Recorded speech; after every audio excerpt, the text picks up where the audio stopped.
I believe in you.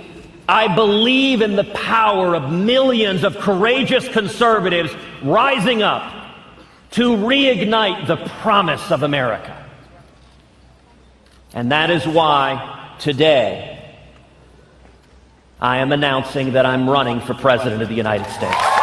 Senator Ted Cruz first out of the gate, making it official that he's running for the Republican nomination for president, but is he in it for the long haul? That's the question that John Zogby is asking himself. The senior analyst for Zogby Analytics joins us now live on America's Forum. Hey, John Zogby, it is great to have you Skyping in. Thanks so much for spending some time with us today. Hey, good to talk to both of you. How are you? And we correct the record as we have you via telephone, but any way we can get you, John, we appreciate having you here. So you have a column where you're asking and wondering whether Senator Cruz is a serious contender. What's your conclusion? Well, at this point in time, I don't think so. I think yesterday may prove to be the biggest day of his campaign. He caught a good news cycle. He got a lot of attention first out of the gate, but I'm not sure where he goes from here. You know, a Tea Party favorite, a leading social conservative going into Iowa made to order in the GOP caucuses for that kind of candidate, except he has a lot of competition, and a lot of competition that right now are polling better than he is. Mike Huckabee is one, Rand Paul, another Ben Carson.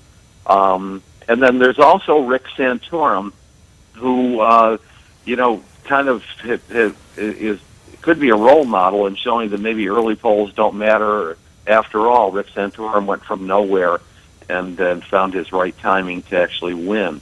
But the point is, Cruz has to win Iowa, and the competition is very, very stiff for him. So how did you come up with your conclusion that he's really not a real contender? And the polls that you mentioned, I mean, he just announced yesterday, so it could take some time. Yeah. I mean, essentially is the fact that there is a crowded field, but there are also some other problems. I mean, he is a darling of the Tea Party, but at the same time, you have to ask the question, suppose he does win in Iowa. We've seen that kind of situation before. You know, Pat Robertson, Pat Buchanan. Where does he go from there? New Hampshire is a very tough road for a social conservative. You know, 40% of the vote in a New Hampshire primary are made up of independents, many of whom are moderate independents. And then, you know, he could go on to South Carolina, but arguably, because he is a flamethrower and because he has opposition in his own party, meaning in the Senate, and a party establishment as well as from other candidates, it's likely that one or two other social conservatives may very well stay in going into South Carolina just to block him. And then after South Carolina is Florida, and you've got Jeb Bush and Marco Rubio, and those two guys are definitely going to be in by Florida, no matter what happens to them, you know, the first three primaries. And so it's on the basis of that. Now, can I be wrong? Yes.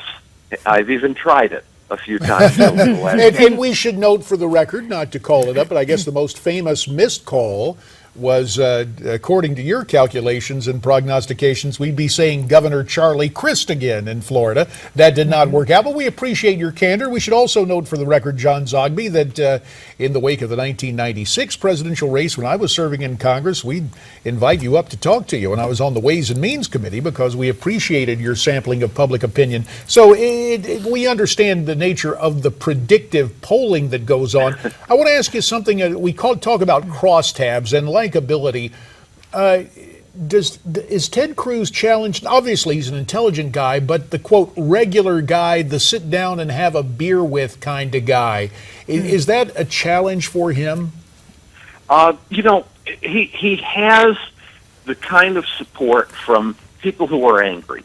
That may very well be a good thing, but at some point, should he put together some victories, he's going to have to show that he is the kind of guy that you could sit down and have a beer with, and not expect that he throws it in your face or somebody else's face. He's made political hay out of anger, and again, that could be a good thing. But remember, Americans ultimately want to elect a president of the United States. Not somebody to stomp their fist on the table. Who do you think is his biggest competition right now? Well, I have to go in sequences, but I think the four names that I mentioned, probably Ben Carson, Rand Paul, Rick Santorum, maybe even Mike Huckabee in Iowa. I think that's what he needs to focus on. He's got to become the leader of that pack. And then if he can do that, then it becomes a Ted Cruz against the establishment candidate, and that could be very, very interesting because there's a lot of angry Republicans, particularly if it's Jeb Bush or Chris Christie. That could make for a very interesting race. Well, John, we have about a minute left to really talk about this, and I'm just kind of curious. You said Ted Cruz is a flamethrower. You used the term anger. Yet his intelligence and command of the issues does not suggest, for example, a Republican Howard Dean. I don't expect to hear him go, yeehaw, at the end of a rally in Iowa. So where does the intelligence and the merit in his arguments help balance out the so-called anger? 30 seconds. That's what we're going to have to see over the next 5 or 6 months. We're going to have to see the serious policy papers, the serious speeches, the Georgetown thing, the University of Virginia thing, the Center for Strategic and International Studies. We're going to have to see that serious policy side of Ted Cruz in order to round out that image. John Zogby, we shall see, and we appreciate a check of the numbers and the attitudes and your thoughts this morning. We'll see what happens in the race. Really do appreciate it. Now, hey, thank you. Thank you, sir. Time to check the weather. Jessica Reyes is here with the Newsmax National Weather Update.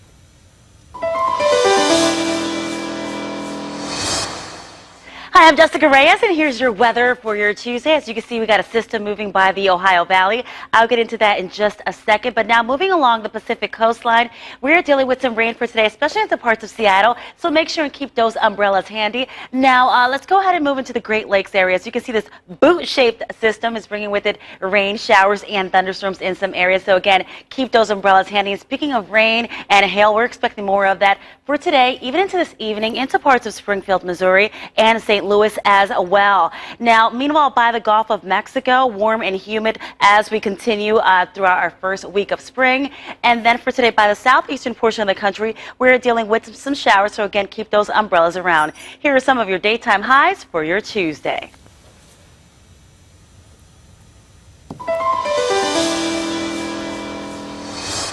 We appreciate that update, Jessica. You know, Miranda, listening to my friend John Zogby, I just can't get over the fact that when Republicans are outspoken, they're, quote, angry or flamethrowers. I mean, there's a difference. You know, Howard Dean on the stump, part of it's just a disagreement ideologically. But woo! Yeah, remember that. We all remember that. I don't think Ted Cruz is going to be doing that. In fact, there are some people who listened to Ted Cruz yesterday who heard echoes of Ronald Reagan. And coming up, former Reagan, or actually current Reagan biographer Craig Shirley has something on those comparisons. That's straight ahead on America.